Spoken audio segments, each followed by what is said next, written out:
The man on the other end of the phone had the kind of voice that was designed to sound patient while being completely dismissive. His name was Henderson, and he was a senior investigator for the state's Division of Insurance. "Mr. Miller," he said with a sigh that I was clearly meant to hear, "I've reviewed your file. Pioneer Mutual used the standard industry software for their valuation. We can't compel them to change an offer just because you disagree with it." "It's not a disagreement," I said, my voice tight. "It's fraud. The comparable vehicles they used were salvage-titled wrecks from 2 states over. I sent you the proof." He cleared his throat. "Sir, with all due respect, that's just how the industry works." He thought that was the end of the conversation, that I would just hang up and accept my fate. He didn't know I was a retired machinist. I spent 40 years of my life working with rules, procedures, and tolerances measured in the thousandths of an inch, and he just told me that the whole system was officially out of spec. That's not an ending. That's a blueprint for a teardown. My name is George Miller. I'm 67 years old. For 42 years, I ran a lathe at a machine shop that made high-precision parts for the aerospace industry. My world was one of calipers, blueprints, and absolute certainty.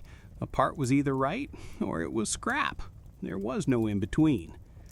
When my wife Mary passed away 5 years ago, the world lost a lot of its color. I sold the house, moved into a smaller place, and kept only a few things that truly mattered.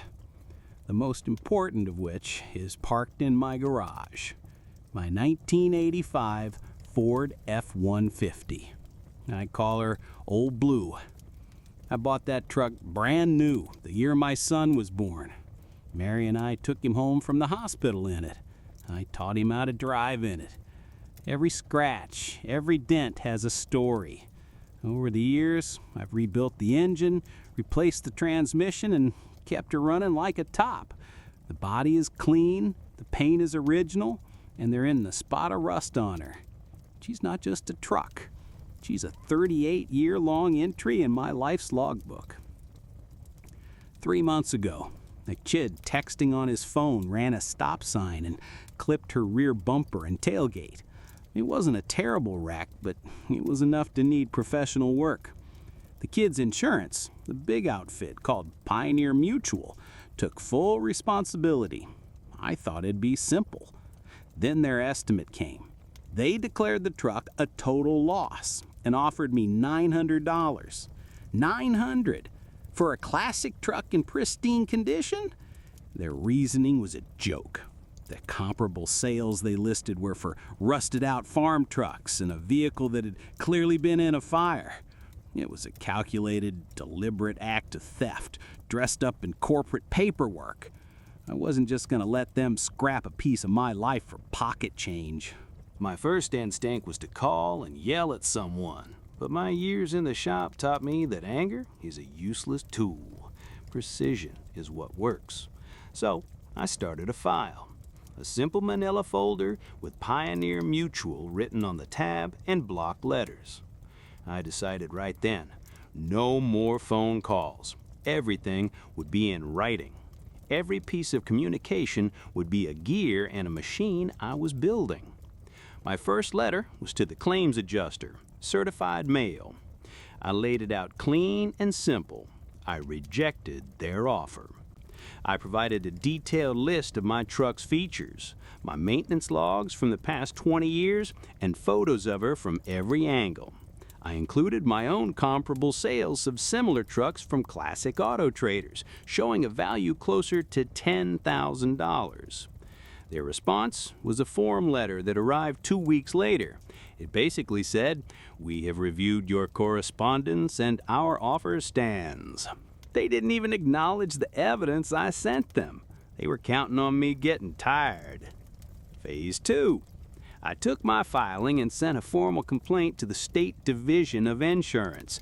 This was the system's referee, the place you go when a company won't play by the rules. I enclosed copies of everything, my letter to Pioneer, their response, all my evidence. That's when I was assigned to Mr. Henderson. His first reply was an email a week later. It was full of jargon about standard valuation methodologies and market fluctuations. It was a masterpiece of saying nothing. I replied, again, pointing to the fraudulent evidence Pioneer had used. That led to the phone call, the one where he told me that's just how the industry works.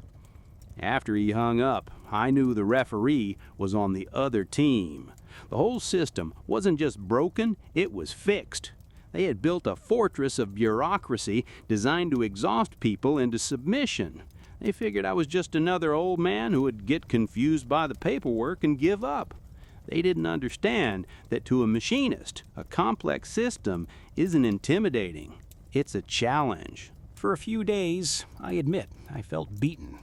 I sat on my back porch, the file on the table next to me, thick with dismissive letters and corporate non-answers.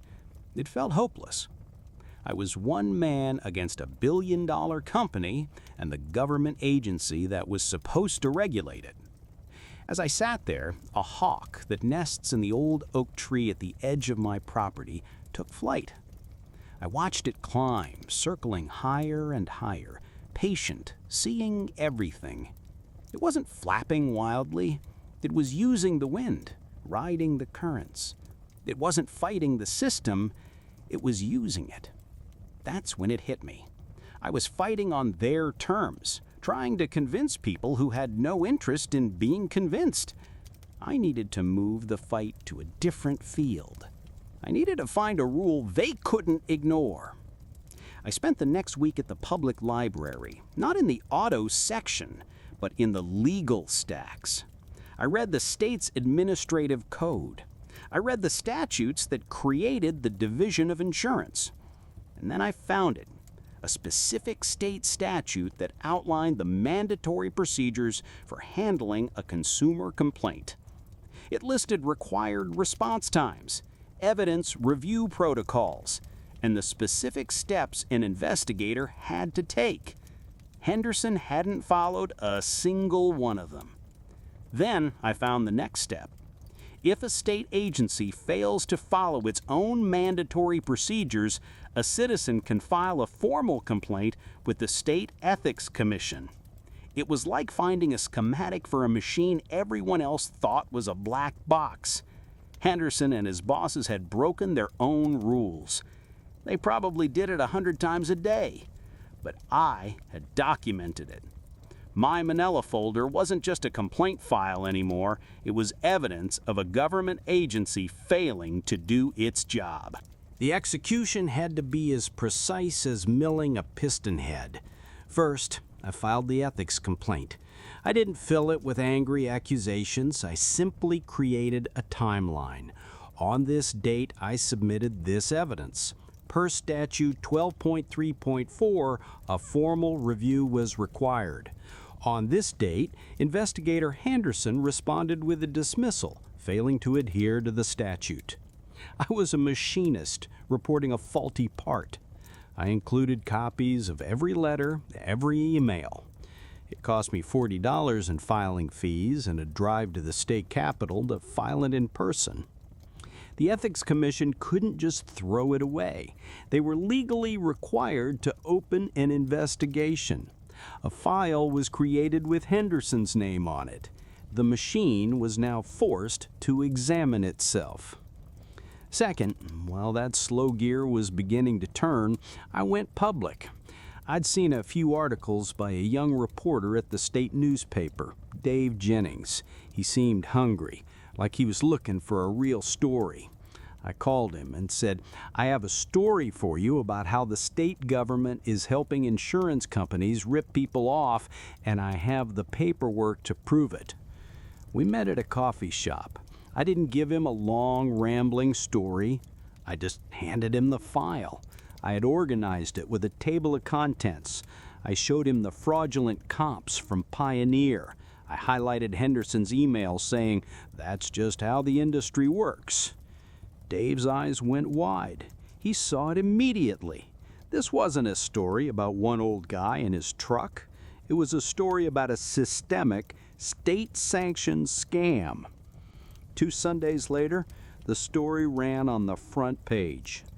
Fixer-upper fraud. How Pioneer Mutual uses junk cars to lowball claims and why state regulators let them get away with it. My picture was in there, standing next to Old Blue, and Henderson's quote was the headline. The story was a bombshell.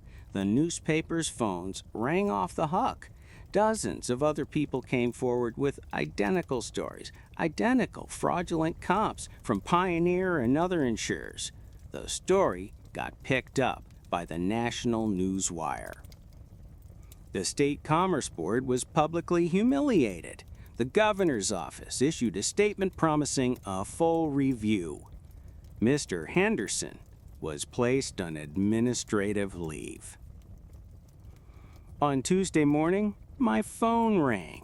It was a woman who introduced herself as the Senior Vice President of Claims for Pioneer Mutual's entire Western region. Her voice was pure panic. "Mr. Miller, I am calling to personally apologize for the unacceptable way your claim was handled. We have reviewed your case and we agree there were significant errors. We are prepared to immediately issue a check for the full $10,000 to have your truck properly repaired by the shop of your choice."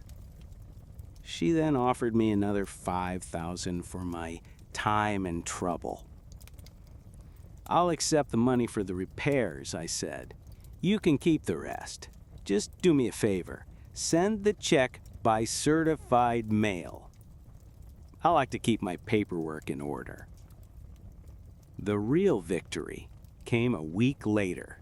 The state legislature announced a special committee to investigate the insurance industry's valuation practices and the Division of Insurance's failure to enforce the law. The machine was finally being held accountable. I'm in my garage, running a soft cloth over Old Blue's new tailgate. The chrome on the bumper shines under the fluorescent lights. The repair shop did a beautiful job. She looks as good as she did 30 years ago. I never set out to be some kind of giant killer. I'm just a guy who believes that things should work the way they're supposed to. A bolt should hold. A rule should be followed. A promise should be kept. The system is designed to make you feel small and powerless. It's built to make you tired. They count on you giving up. What I learned is that the system's complexity is also its greatest weakness. It has rules, and the people running it are often too lazy or too arrogant to follow them. All I did was read the manual. I created a paper trail so clean and undeniable that when I finally held it up to the light, everyone could see the cracks in their foundation. I made their corruption more trouble than it was worth. It cost me some filing fees and a lot of my time, but it was the best money I've ever spent. I forced them to be honest. There's a quiet satisfaction in that. It's the feeling of taking something that's broken, cleaning it up, and making it run right again. Like and subscribe.